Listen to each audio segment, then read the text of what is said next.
Good morning. We return from international football back to league football. Just the two matches today, so you won't be hearing from me this evening. I'm sure you can handle these two on your own.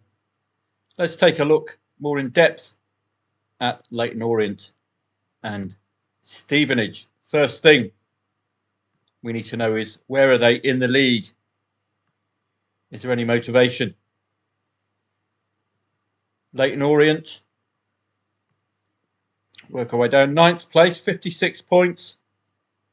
5 points from a playoff place, so they must start winning. Put an end to a losing streak with a win last match. Another win takes them to 59. They must break into the 60-point barrier to have any shot at promotion playoff place.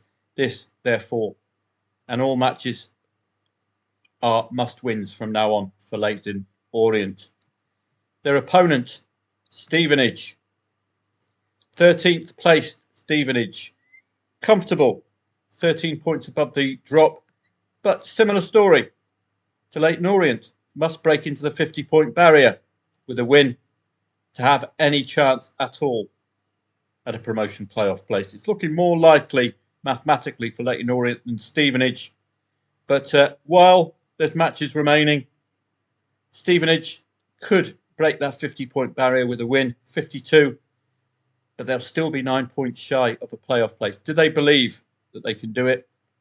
How many matches are remaining this season? Plenty to correct that. So nothing to worry about there. So while it's still mathematically possible, both of these two sides arguably are involved in a promotion playoff 6-pointer, aren't they? More so for Leyton Orient, who wonderful December and all the way to mid-February, but then the wheels fell off. Maybe it's because they were possibly playing better sides. Well, 3 of the 5 defeats did come away from home. That's a positive, but 3 defeats and 5 at home is a concern. Both teams have scored in the last 2 home defeats for Leyton Orient as well. That might be something for you to think about. And do note all of the 0-0s at half-time, seeing second-half goals. There's old Gene Hackman getting the goal there for Birmingham City. Second-half goal again. Second-half goal again. Own goal. So that suggests some defensive bent there. And just a single second-half goal there, but the 0-0s at half-time might suggest something. 0-0 at half-time last match for Reading. Own goal and an equaliser for Stevenage. 0-0 last time. Did just produce a single goal. So it's either going to be a 1-1 or a 0-1 for Stevenage if it's 0-0 at half-time. But we do see second-half goals. That's something for you to think about today. Both teams have scored in the last 3 at home for Leyton Orient. No draw in 12 for Leyton Orient, so you might want to look at laying any late draw if they can continue that pattern, of course. We know, no, it's a possible promotion playoff 6-pointer. You can see with Leyton Orient clear problems against the top 7, but outside of the top 7, very rarely lose at home. Clear advantage to them on that kind of a form. 0-0 last time these two met. Stevenage away from home don't travel very well, don't score that second goal. Against 4th and lower, they failed to score that second goal away from home. If they do score first today, Stevenage, it does suggest that they are layable. With insurance, of course. Overs, well, 89% over 0.5 goals, 72% over 0.5 goals away. It's a poor away stat for 0-0s ending. 72%, it's not that high, is it, for Stevenage? Goals-wise, watch out. If Leyton Orient can survive the first half, where they concede 70% of their goals, they've got a good chance of winning. They are effective between the 16th and 60th minute, goals-wise. The vast majority of their goals. 12 and 7, 19 goals scored there in that time. Stevenage, well, right at the beginning of the second half, they look very vulnerable indeed. So that could suggest we might have to lay that draw at the beginning of the second half rather than delaying. 72% of goals conceded, 62%, 67% of goals scored have come second half for Stevenage. Could be a second half match. 10 0-0s at half time away, 5 at full time. That's a very poor conversion rate of 50%. So 0-0s at half time are possible. 50% conversion rate in Stevenage away matches is a concern. But given that this is a must-win match, I would look to lay that draw second half. That's how I would read the Leyton Orient match today. I'd be very careful with that 0-0 at half-time, though. That's the concern. Barcelona and Osasuna, different concerns for Barcelona. A league match so near to an international break could see those odds a little bit too short for me. The first port of call, of course, is the league positions at this stage of the season. Motivation. Well, equal on points with Real Madrid at the top. Barcelona only top on goal difference. Game in hand could really stamp their authority on the season with a win today. Osasuna are 14th placed. They are some 5 points above the relegation zone, but with no win in 5. Could be even longer. They're dropping points. Thankfully for them, the bottom 3 have conjured up only 1 win in 15. So they're not being challenged despite dropping points. A win today takes them to 36. And realistically, if they can win today, they are 8 points shy of a European place. Got to check the number of matches remaining. Loads. So Osasuna can still believe. Barcelona, no need to press the panic button just yet at the top. Game in hand. So this is a free swing of the bat for Barca today against Osasuna, coming off the back of an excellent winning sequence of 7, 4 at home. No draw in 12 at home. So take that one to the bank, particularly if it's a draw at half time, which it could be on this post-international match. 3 consecutive home clean sheets. Osasuna have conceded in the last 10. So we know already an outsider's chance of European places for Osasuna, particularly with the amount of matches left. 3 points, of course, will hugely impact that. But look at their woeful record against the top 11 away, failing to score that second goal. So they look very vulnerable if scoring first, Osasuna today. Barcelona, some unspectacular 1-0s, intermingled with a 7-0 and a 7-1. Mid-table, 100% win record against 9th to 17th at home.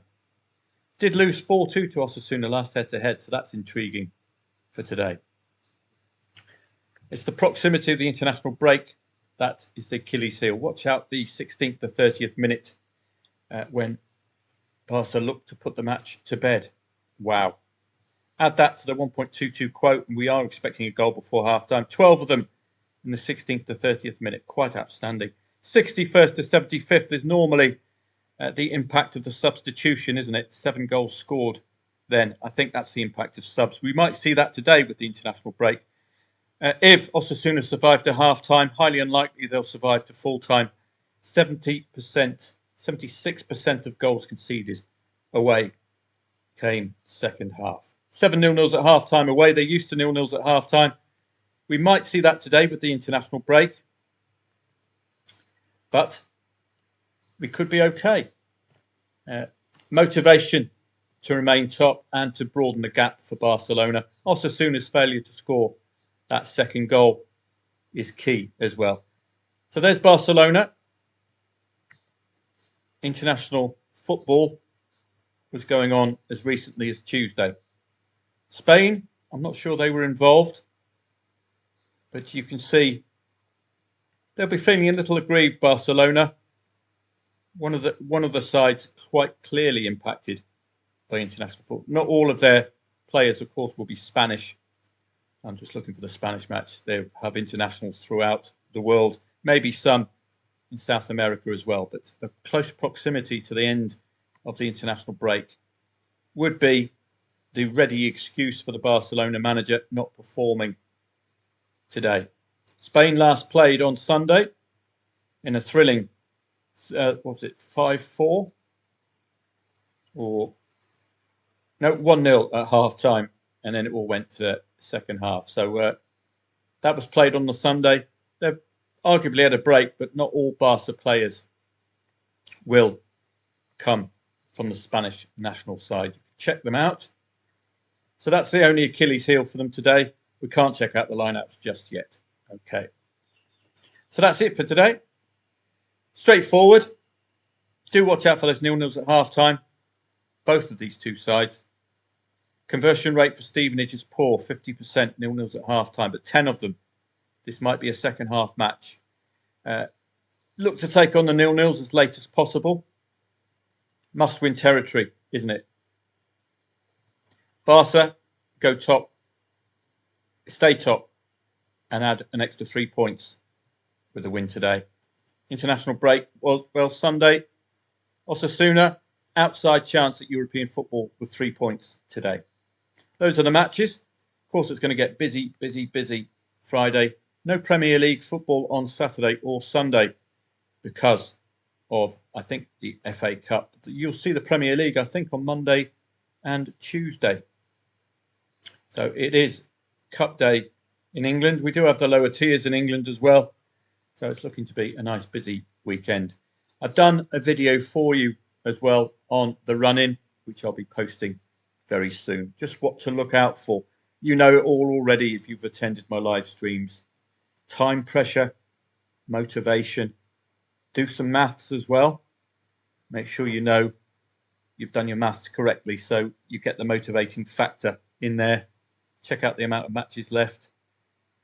Sides still have something to play for. That's what you need in a tradable match. Last 2 matches of the season as well. How to attack those using the live standings as well. So I'll be posting that video very soon for you, along with a tennis tutorial. Dip your toe in for the start of the tennis season with the Monte Carlo Masters very soon to be with us. So I'm doing a presentation on tennis for you as well. Have a great day. If you want to join Football Trading Profits, head on over to footballtradingprofits.com. Click on the join here. Take up the free offer. Get Telegram service, live streams Saturday and a Sunday, and some added bonuses. Of course, as we come into the summer, if tennis interests you, we will be tackling that subject with 3 Grand Slams this summer to help us, along with our summer leagues, Ireland, Finland, Denmark, Sweden, Norway, mostly Scandinavian teams. And they do provide some very good trading angles throughout the summer months.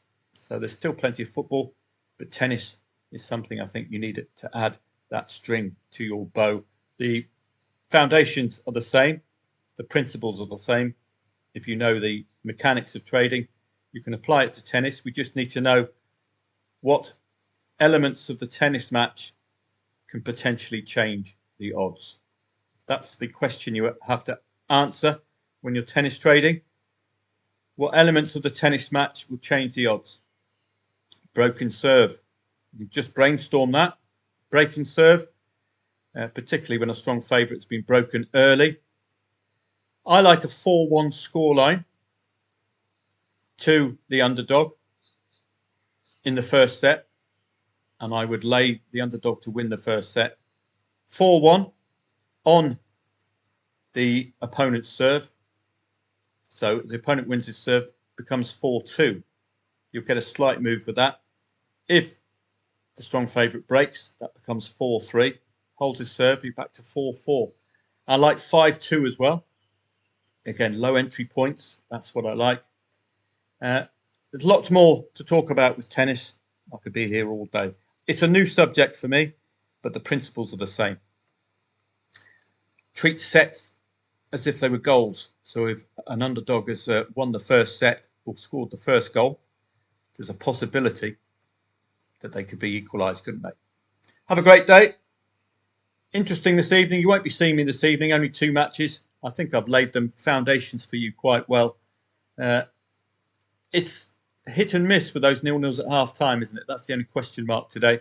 But quite clearly, the away sides are struggling to score that second goal. So if if the away sides do score first today, I think they are layable with, of course, your usual insurance. Have a great evening if you are playing, and if you want to join the email list for a Betfair Trading Made Easy course and some Premier League research in your inbox, which will be Monday and Tuesday, I believe, then do sign up for that e-letter. Have a great day, and I'll see you again tomorrow.